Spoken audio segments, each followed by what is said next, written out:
appropriate. Hey, Joey, before we start, I just wanted to say I don't usually read reviews because I'm too sensitive, because if it's anything is bad, I'll hold on to it. But the director of Kill Team sent me the review that you wrote of that movie, and it was like exactly what we were aiming for and the most on in it, and it was such a beautifully written, thoughtful review, and I'm so thankful to you for it. Awesome. No, my pleasure, man. I'm a fan of yours. We spoke for, I think, Ashby years ago. Yeah, a long time ago. I I just remember you like being confused and then a little happy that I was like, I saw your scene in Funny People. You're like, that exists? People have seen that? No, and This Is 40.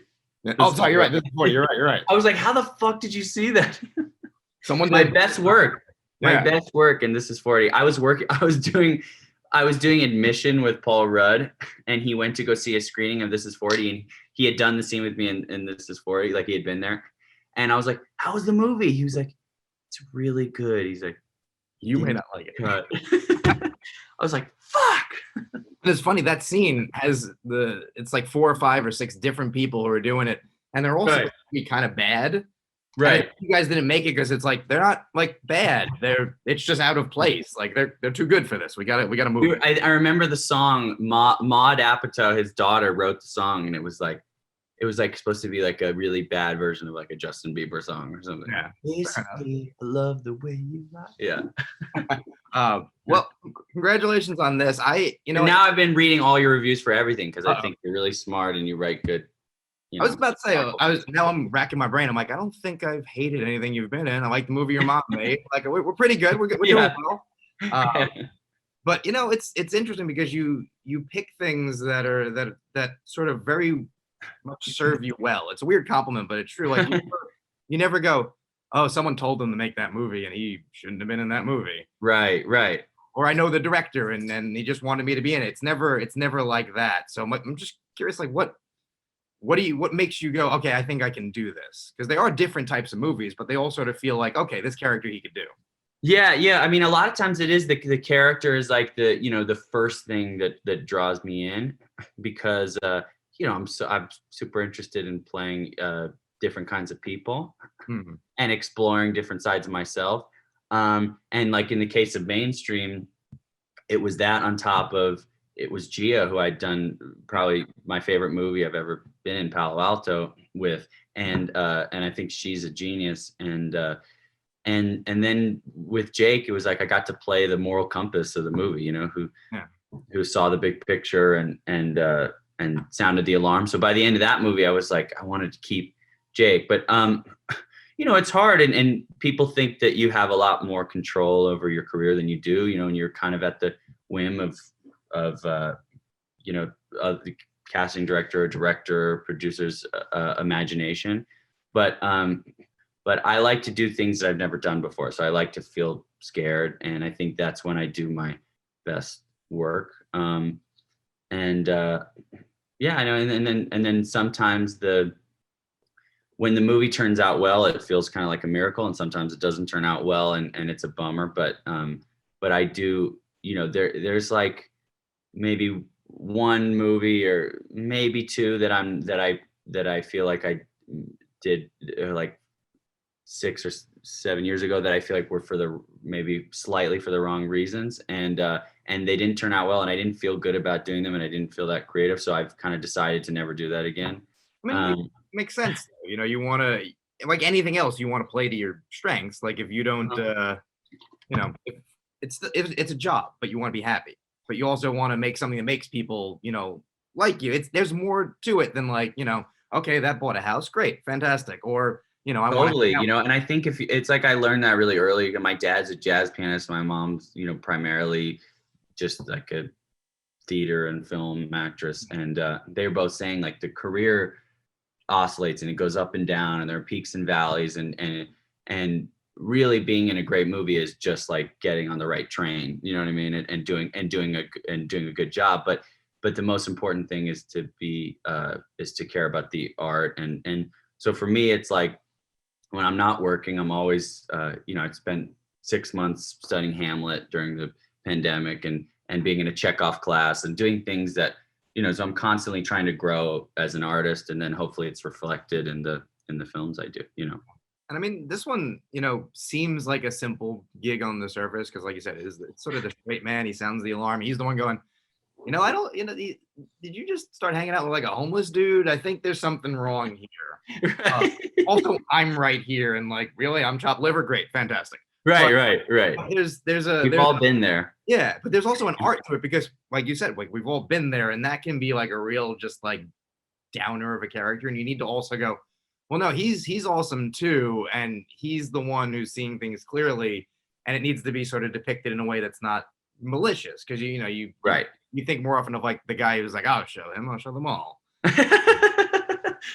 Yeah, no, I mean, I felt like, in a certain way, like right after we did Mainstream, I was so inspired by Andrew and how he really didn't give a fuck about what people thought of his performance. He went way out on a limb, and I went to go do The Stand, this TV show, and I feel like I copped a bunch of his shit, and I was super excited about, I was just really inspired by him. And, but in a way, doing The Stand was to me way easier than doing Mainstream. Playing a character like Jake for me is actually harder because it's finding really these subtle nuances in the guy that do make him complex and appealing, and because it's there you can totally fall into a trap with a character like that. Yeah. Well, you're filling in a lot of blanks that the movie's not going to show you, not for a lack of right doing the job, but the focus of the movie's never going to be on that character. They totally you gotta fill it in yourself. Yeah, they got to be. And you got to make every moment really count, but not over. It's like there's different. I feel like there's different challenges being the lead of a movie. There's a certain. You have to pace yourself. And you don't, and you have to be really aware of the ups and downs of the tone of the movie. But as a supporting player, you have to be crystal clear about what you're doing because nobody's really worried about you or your arc. They're really worried about the lead, and so you have to be that performance doesn't work in the lead of a movie. Just like leading men sometimes struggle in a supporting role because you don't realize this isn't about you, or like a supporting actor is like, you're playing this at 11, like this is like a 4. Like this. You watch somebody like Sam Rockwell in a supporting performance, and he just nails every fucking moment. Where that he he or like Philip Seymour Hoffman, like he when he would play a smaller part and even a simpler, maybe not as flashy a part, he owned every moment because there's just limited real estate. Oh yeah.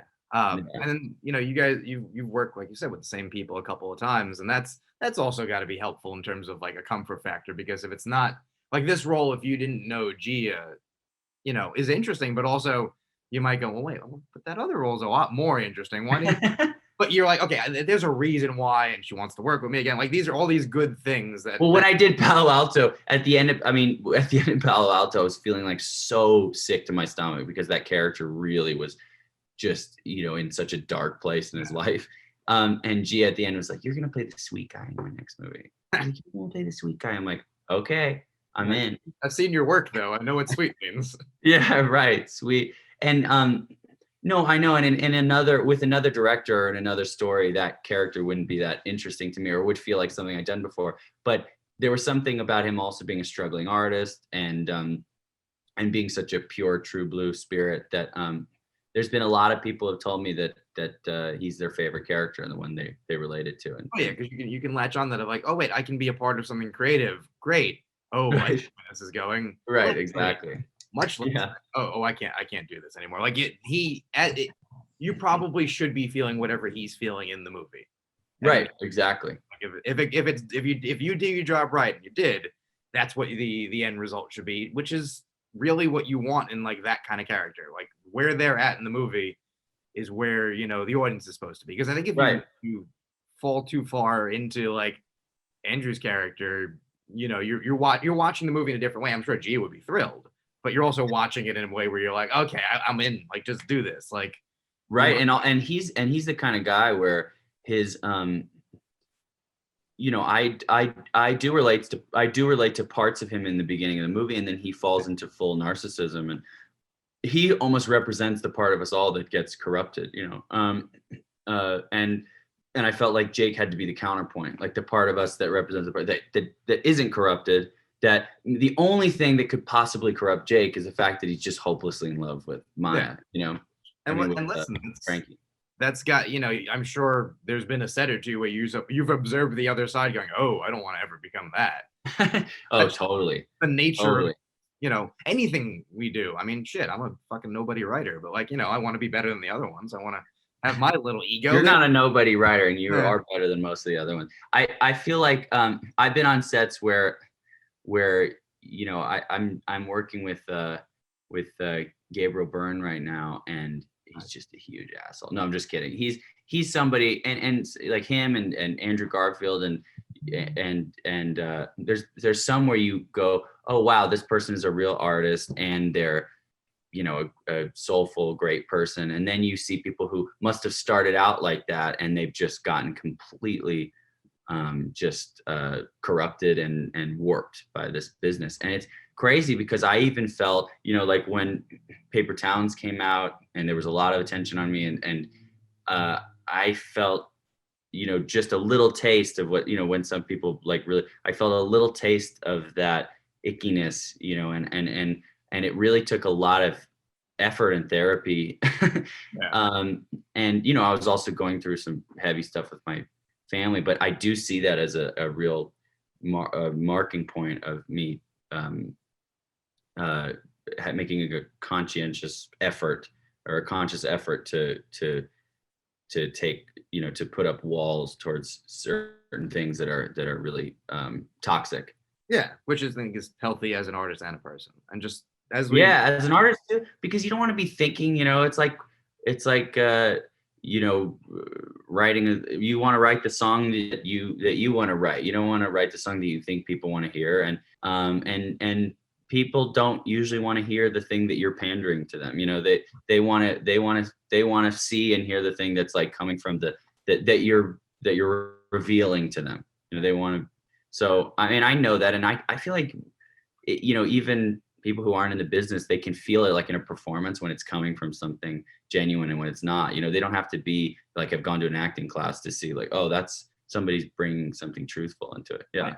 And that's, you know, as we wrap up, I'm sure that's something that, you know, you feel with music also. It's not hard to tell, like, oh, totally. you don't buy me singing this like thrash metal song, or like, you know, I'm not the guy to do this love song. Like, they, you know, you can get the sense. But just like when it comes to the acting, is there a thing that you know, if they came to you now and was like, okay, this movie made $100 million, you can make anything you want.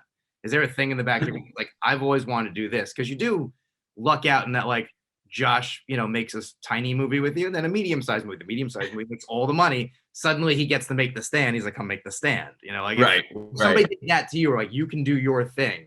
Is there a thing that you have in mind? There's a project that I've been developing for about a year where I got the rights to a book, and we're finding directors for it, and that's something I'm really excited about. There's a show that we're just getting going with Paul White, so I've worked with a couple times. I think the main thing that I would want to do is like you said, work with people I've worked with before that I really vibe with, and maybe get a really expensive record player.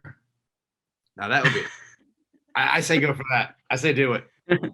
No, and also to, you know, Alex and I just made an album during quarantine and stuff. So hopefully, I can't wait till, you know, COVID's over, and then we can go tour, and then also I'm supposed to do a play in the fall. So do that, you know, in a way that's COVID safe. And good thing you're not busy or anything, right? Yeah, I wasn't at all. There was like a year of COVID where I was just sitting, you know, watching my octopus teacher and crying. And why not? And then now things are kind of back to back. Yeah. All right, cool. Well, I know I got to run, so thank you so much for doing this. Hey, it was so nice to meet you finally. Yeah. Or I met you already. It's so nice to see you again. See you again. Exactly. Congratulations on this, and thank you for appreciating my best performance ever in This Is 40. I know that it blew you away. Did you cry when you saw my scene, or? listen, between that and I Won't Love You Any Less, listen, you guys have made me cry. Oh. Take care, man. Thanks so much, man. Talk to you soon.